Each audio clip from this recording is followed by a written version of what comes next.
Hi friends, আমার চ্যানেলে আপনাদেরকে স্বাগত।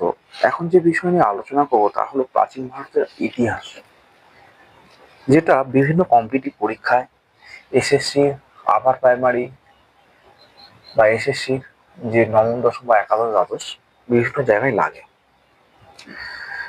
তো এটা মেনলি বিভিন্ন কম্পিটিটিভ পরীক্ষায় লাগে। তো আজকের যে পার্টটা নিয়ে শুরু করবো সেটা হচ্ছে প্রাচীন ভারতের ইতিহাস। প্রাচীন ভারতের প্রাচীন ভারতের ইতিহাস, এটা নিয়ে আজকে শুরু করব। তো আগে যে প্রশ্ন ছিল, ইতিহাসে যে ভিডিওটা দিয়েছিলাম সেখানে শেষ প্রশ্নটা ছিল আর্যদের প্রধান বাহন কি ছিল। এটা উত্তর বলে দিয়েছিলাম ঘোড়া। তা আজকের যেখান থেকে শুরু করব, অর্থাৎ আজকের 1 নম্বর কোশ্চেন, যে প্রশ্নটা হচ্ছে আর্যদের ব্যবহৃত দুটি মুদ্রার নাম কি। আর্যদের ব্যবহৃত ব্যবহৃত দুটি মুদ্রার নাম কি। এটা আমরা অনেকেই জানি। এর উত্তর হচ্ছে নিস্কো ও মনা। কি না, নিস্কো ও মনা। এরপরে 2 নম্বর কোশ্চেনে আসি, যে আর্যরা ভারতবর্ষে কোন যুগের সূত্রপাত করে। আর্যরা আর্যরা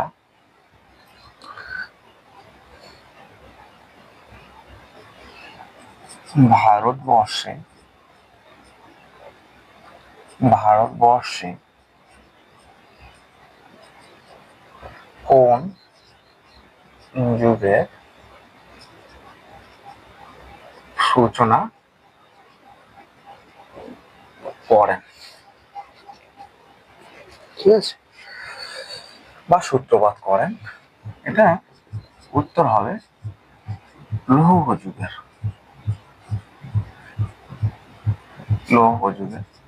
3 নম্বর কোশ্চেন, যে বেদ শব্দের অর্থ কি। বেদ শব্দের অর্থ কি।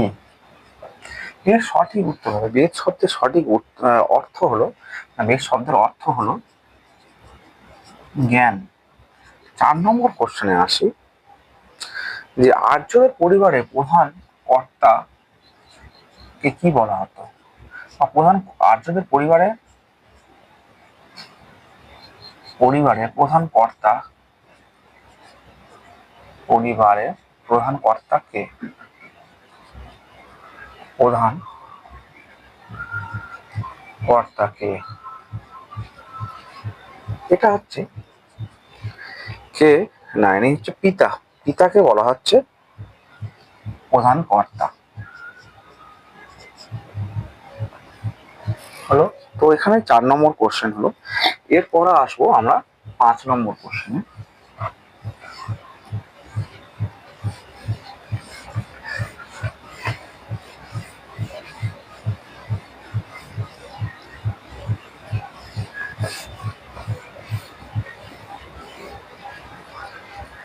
5 নম্বর কোশ্চেনে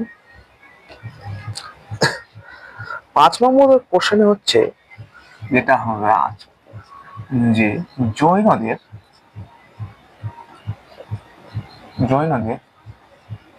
প্রথম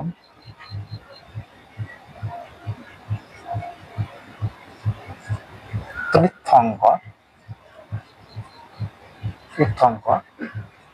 কে ছিলেন।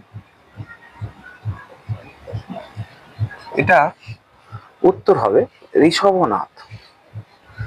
কি উত্তর হবে না, ঋষভনাথ। 6 নম্বর কোশ্চেনে আসি, যে শেষ জৈন তীর্থঙ্কর কে ছিলেন? শেষ জৈন তীর্থঙ্কর কে ছিলেন? এটা আমরা প্রত্যেকেই জানি যে মহাবীর, যার পুরো নাম হচ্ছে বর্ধমান মহাবীর। মহাবীর হলো। এর পরের কোশ্চেন যেটা হবে, মহাবীর কততম তীর্থঙ্কর ছিলেন? না, মহাবীর বা বর্ধমান মহাবীর, মহাবীর মহাবীর জৈনদের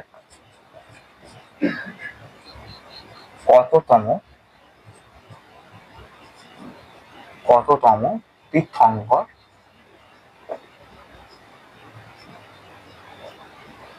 ছিলেন? উত্তর কি হবে? না, 24তম। এরপরে 8 নম্বর কোশ্চেনে আসি, যে জৈনদের 23তম তীর্থঙ্করের নাম কি? জৈনদের 23তম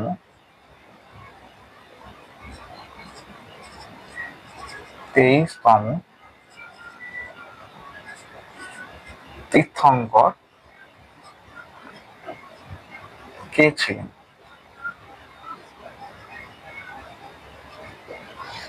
ছিলেন? উত্তর কি হবে? না, পার্শ্বনাথ। উত্তর কি হবে? না, পার্শ্বনাথ।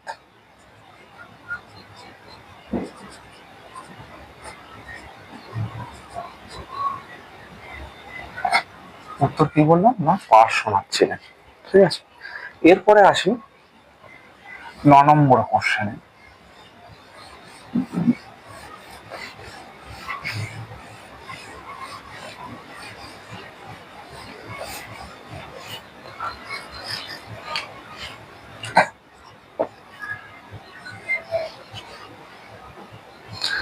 নম্বর কোশ্চেন কি বলছে,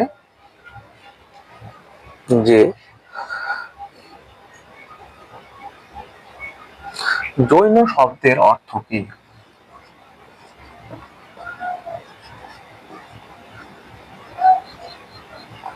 জৈন শব্দের অর্থ কি? জৈন শব্দের অর্থ হলো রিপুজয়ী বা জিতেন্দ্রী। রিপুজয়ী বা জিতেন্দ্রীয়।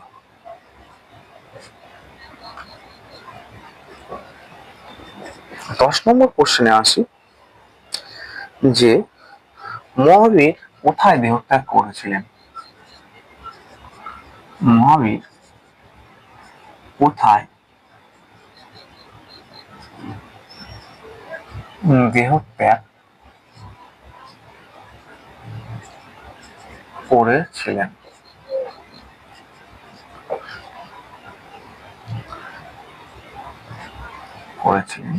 এর উত্তর হবে যে বিহারের পাওয়া নামক একটি স্থানে।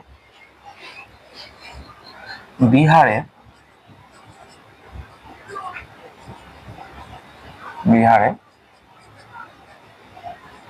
পাবা নামক